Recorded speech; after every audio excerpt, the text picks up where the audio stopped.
Welcome back to my channel. कैसे आप सब और सबकी प्रिपरेशन कैसी चल रही है मुझे कमेंट बॉक्स में बताना।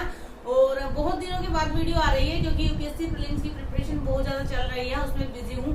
उसके लिए सॉरी। और आफ्टर प्रीलिम्स आपको डेली वीडियोस मिलेंगी, डेली नहीं तो अल्टरनेट डेज पे मिल ही जाएगी। ऐसा नहीं होगा कि वीक में दो। और आज की वीडियो है एलिमिनेशन मेथड पर, तो बिना टाइम को वेस्ट करते हुए स्टार्ट करते हैं।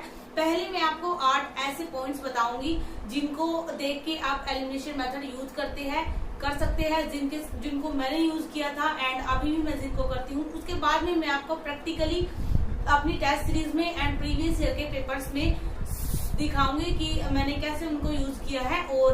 और भी 2 अलग से टेक्निक कैसी होती है। 8 के बाद भी जो 8 रूल मैं आपको बताने वाली हूँ, उसके बाद भी जो 2, उसके बाद भी आप एलिमिनेशन करके निकाल सकते हैं अपने आंसर को। वही चीज मैं आज आपको सिखाने वाली हूँ। तो सबसे पहले बात करते हैं पहले रूल की। देखो, जहाँ पे भी एक्सट्रीम वर्ड आ जाए, जैसे केवल, सभी, ओनली, यही, मतलब जहाँ पे ऐसे शब्द आ जाए कि यही हो सकता है, इसी से होगा, मतलब वहां पे आप मान लीजिए जहाँ पे बहुत ज्यादा एक्सट्रीम करके बताया जाए, जैसे बताया जाए कि ये बता दिया जाए कि जो बंदी प्रत्यक्षीकरण जो रिट है उसको केवल सुप्रीम कोर्ट ही निकालता है। तो जहाँ पे ऐसे केवल वाले वर्ड आ जाए, जहाँ पे आपको मतलब किसी भी संस्था का नाम देके ये बताया जाए कि ये केवल इस काम को यही कर दिए, वहां पे आप सतर्क हो जाइए। 80% उस कथन के गलत होने के चांसेस होते हैं। तो अगर आपको उसका नॉलेज नहीं है, अगर आपको उसकी नॉलेज है तो बहुत अच्छी बात है, बट अगर आपको उसकी नॉलेज बिल्कुल भी नहीं है तो वहां पे आप एलिमिनेशन मेथड का यूज करते हुए उस कथन को गलत कर दीजिए एंड उसके बेस पे फिर आप सही का चूज कीजिए। सेकंड चीज आती है अंक गणना या तथ्य। देखो, यूपीएससी के मैंने 10 इयर्स के पेपर्स को जब एनालाइज किया तो मोस्टली 80% तथ्य वाले शब्द जहाँ पे फैक्ट्स पूछती है गलत होते हैं। वो केवल आपसे ये देखना चाहती है कि आपको कंफ्यूजन है या आप उस चीज को लेकर क्लियर श्योर है। मान लो हमारा बजट है, मान लो हमारी राजकोषीय वित्तीय कुछ भी ऐसा है, उसमें उन्होंने बोला कि जो पिछली बार का जीएसटी था उसमें 6.9% था और रखा गया था और उससे कम हुआ है, इतना हुआ है। तो वहां पे आप सतर्क हो जाइए। हो सकता है 1-2 अंक की गणना आपसे अलग पूछ ली जाए, ये देखने के लिए कि आप क्लियर है उस चीज के लिए या नहीं है। तो वहां पे भी अगर आपको क्लियर पता है, आपने उसको पढ़ा है, आपको उसकी नॉलेज है। देखो, एलिमिनेशन मेथड के मैं आपको एक चीज बताऊं, ऐसा नहीं है कि आप ब्लाइंडली यूज कर सकते हैं। आपने अभी तक कुछ नहीं पढ़ा है, आपने एक भी बुक नहीं पढ़ी, आपने पॉलिटी का नहीं पता, आपको कुछ नहीं पता और जाके आप ब्लाइंडली तुक्का लगा रहे हो, तो आप अपने 1 साल को दांव पर लगा रहे हो।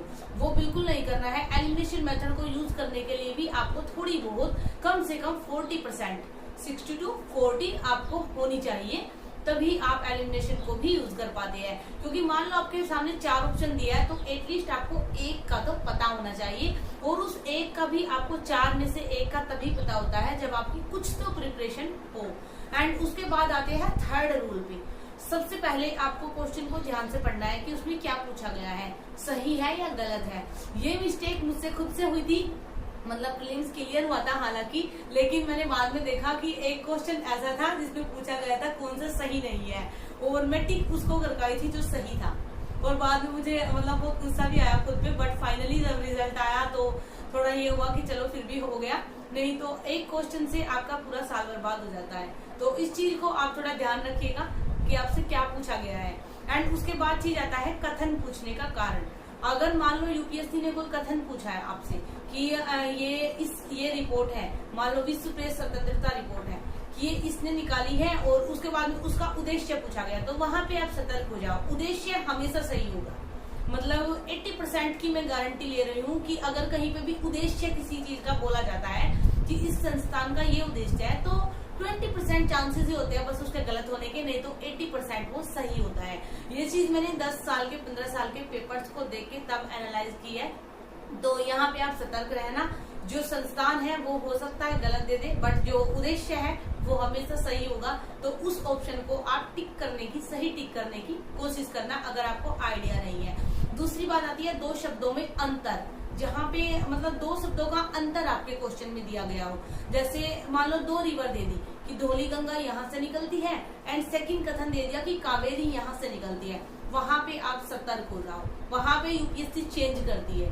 मैंने खुद ये चीज रियलाइज की है कि कावेरी का उद्गम स्थल जो है वो धौली गंगा से बता रही है, और जो धौली गंगा का उद्गम स्थल है वो कावेरी वाला बता रही है। तो वहां पे भी आपके दोनों कथन, ना तो ए एंड ना तो बी, आप उस क्वेश्चन पे 80% चांसेस है टिक करके आएंगे तो सही हो जाएगा।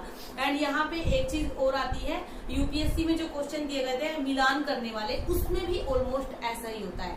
मैंने देखा है 80% ऐसा होता है। 20% की मैं गारंटी नहीं ले रही हूँ। हम कोई क्वेश्चन लेके बैठ जाएगा कि इसमें तो दीदी ऐसा नहीं है, 20% होता है। बट बात हो रही है एलिमिनेशन की, वहां पे जहाँ पे आपको कुछ भी आइडिया नहीं हो, वहां पे आप थोड़ा बहुत चेंजेस ऐसे करके अपने क्वेश्चंस को ठीक कर सकते हैं। क्योंकि सपोज करो आपके सामने पेपर आया और आपको उसमें से 20 क्वेश्चन ही आते हैं या फिर 30 क्वेश्चन ही आते हैं, तो आप खाली तो नहीं बैठ सकते, कुछ तो करना पड़ेगा। आखिर 1 साल से हम लोगों ने मेहनत की है तो उसको बेकार थोड़ी ना जाने देना है। अगर आप 30 क्वेश्चन करके एग्जाम को छोड़ के आ रहे हो, आप तब भी फेल ही हो। लेकिन कुछ अपने माइंड की क्रिएटिविटी अगर आप यूज करें तो हो सकता है कि आप सफल हो जाए। मैं बताऊं, मुझे ओनली 40 से 45 क्वेश्चन ही एक्यूरेट सही आते थे। उसके बाद में मैंने सारा एलिमिनेशन मेथड से पेपर किया था और मेरे मार्क्स 114 थे, जिनको आप देख सकते हैं कि काफी अच्छे हैं। उसके बाद बात आती है संभावना वाले सम, जहाँ पे आपको बोला जाए कि अगर ये हो तो ये हो सकता है, ये नहीं हो सकता है, वहां पे आप सतर्क हो जाइए। वो क्वेश्चन ऑलमोस्ट सही होती है। मैंने देखा है अगर यूपीएससी में हो सकता है वाली चीज है तो वहां पे आपके आंसर्स जो है वो सही होता है, तो उसको आप सही टिक कर दीजिए। एंड ये चीजें आप लिख लीजिए। उसके बाद आप इनका जैसा होता है ना रट्टा मार लेना अपने माइंड में, मैंने भी लिखी हुई है, तो उस तरीके से आप इनको याद कर सकते हैं। उसके बाद में आती है रिपोर्ट या संस्थान। जैसे किसी भी कोई भी रिपोर्ट दी गई है और बोला गया कि ये WHO ने निकाली है या ये IMF ने निकाली है, तो वहां पे उस संस्थान का नाम 80% गलत होता है।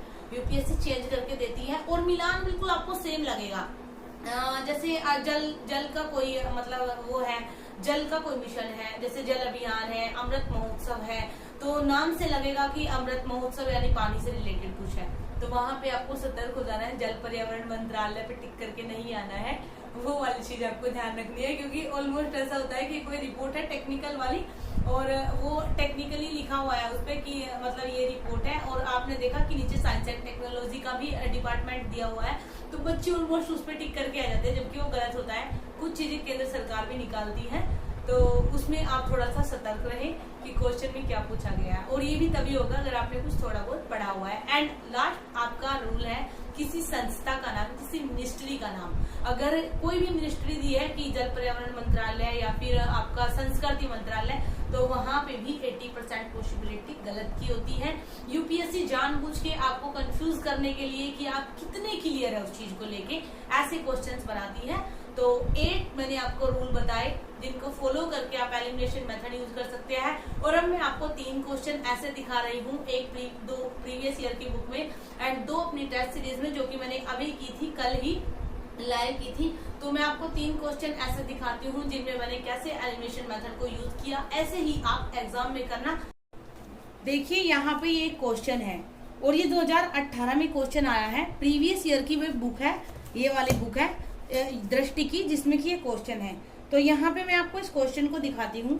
इसमें पहला कथन है, बैरनदीप ज्वालामुखी एक सक्रिय ज्वालामुखी है जो भारतीय राज्य अक्षेत्र में स्थित है।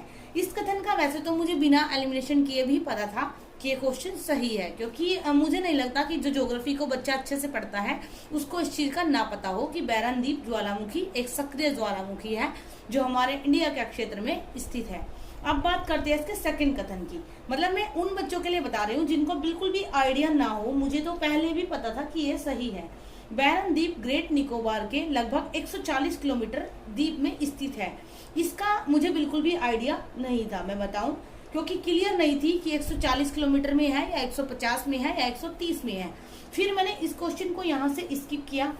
और तीसरा इसका जब हम कथन पढ़ते हैं, पिछली बार बैरनदीप ज्वालामुखी 1991 में उद्गार हुआ था। यहाँ पे आके वही मैंने बोला है ना, तथ्य, जहाँ पे फैक्ट वाली चीज आ जाए वहां पे फिर आप सतर्क हो जाओ। ये देखो दोनों फैक्ट है, यहाँ पे 140 किलोमीटर है और यहाँ पे 1991 में है। और मैंने आपको सेकंड रूल में बताया था कि वहां पे आप सतर्क हो जाओ। तो अब यहाँ पे आप देखिए 1991 में ये बता रहे हैं, जबकि ऐसा नहीं था। अभी 2016 में ही यहाँ पे विस्फोट हुआ था। तो इस चीज से आप देख सकते हैं कि ये वाला कथन अगर गलत होता है 3 और 2 का मुझे आइडिया नहीं है, तो 3 3 3 तीनों कथन आपके गलत हो जाते हैं और यहाँ पे पहला सही हो जाता है। अब इस एक ही क्वेश्चन से हम 2 चीज सीखते हैं, पहली फैक्ट वाली गलत, एंड सेकंड अगर आपको एक का पता है कि ये तो बिल्कुल नहीं है, तो बाकी आपके तीनों कट गए और ऑप्शन हो गया 1, एंड यही इसमें सही है। अब मैं आपको दिखाती हूँ टेस्ट सीरीज जो कि मैंने अभी लगाई थी। तो वो टेस्ट सीरीज में भी आपको ऐसे ही क्वेश्चंस दिए जाते हैं। तो टेस्ट सीरीज में बात करते हैं, विजन आईएएस की टेस्ट सीरीज है जिसमें मैं आपको दिखाती हूँ। ये क्वेश्चन है 93, मैंने इनको टिक किया था आप लोगों को समझाने के लिए। तो यहाँ पे इनका पहला कथन है कि टैकोक्रेसी की सर्वोत्तम व्याख्या कौन सा करता है।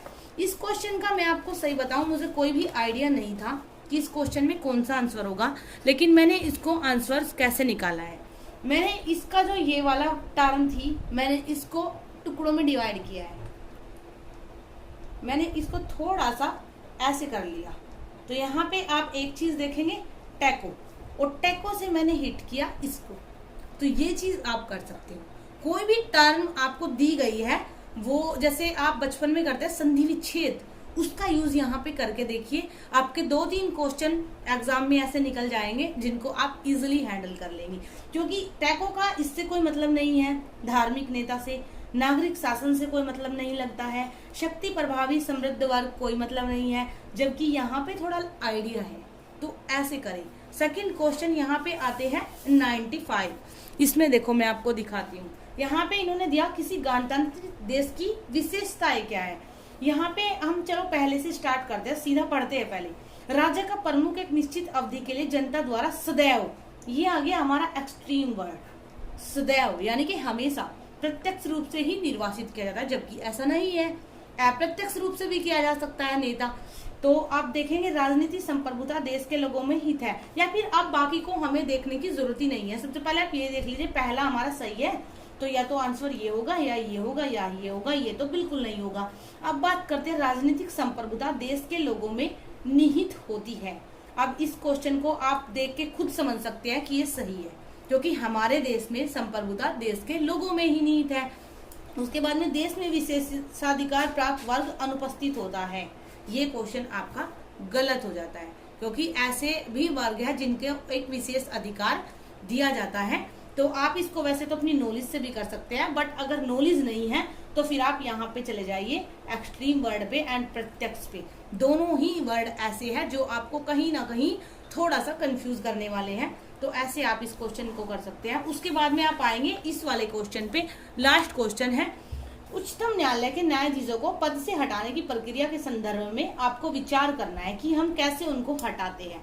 तो आप पहली चीज देखेंगे, लोकसभा राज्यसभा में प्रस्तुत किया जा सकता है, बिल्कुल किया जा सकता है। अगर आपने थोड़ी सी भी पॉलिटी पढ़ी है तो आपको इस चीज का आइडिया होता है। सुप्रीम कोर्ट वाले जो टॉपिक है उसमें आपकी एम लक्ष्मीकांत की बुक में भी, डीडी बसु में भी आई होप होगा, आपको निश्चित ही मिल जाएगा। उसके बाद में बात कर लेते हैं, आपका पहला यहाँ पे ये वाला हो गया कि राज्यसभा में प्रस्तुत किया जा सकता है, बिल्कुल किया जा सकता है, तो ये आपका सही है। तो इनको तो आप कट कर दीजिए पहले ही, तो आपको कुछ भी पढ़ने की जरूरत नहीं है। लेकिन फिर भी आपको पढ़ लेना है, आपकी मर्जी है, लेकिन आप इसको देख के ही ये आइडिया लगा सकते हो कि पहला होना है तो 2 जिसमें है, क्योंकि 2 में विपक्ष का नेता दिया गया है, जबकि विपक्ष का नेता इसमें शामिल नहीं किया जाता। विपक्ष के नेता का कोई भी मतलब इसमें डिसीजन, निर्णय कोई भी वैल्यू नहीं करता। तो 2 से आप इसको सीधा सीधा एलिमिनेट कर सकते हैं कि जिसमें 2 है वो गलत है। तो आई होप कि आपको कुछ आइडियाज मिले होंगे।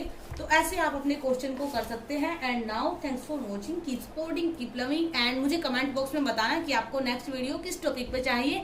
एंड प्लीज कमेंट करें, शेयर करें, लाइक करें, सब्सक्राइब करें, एंड बाय।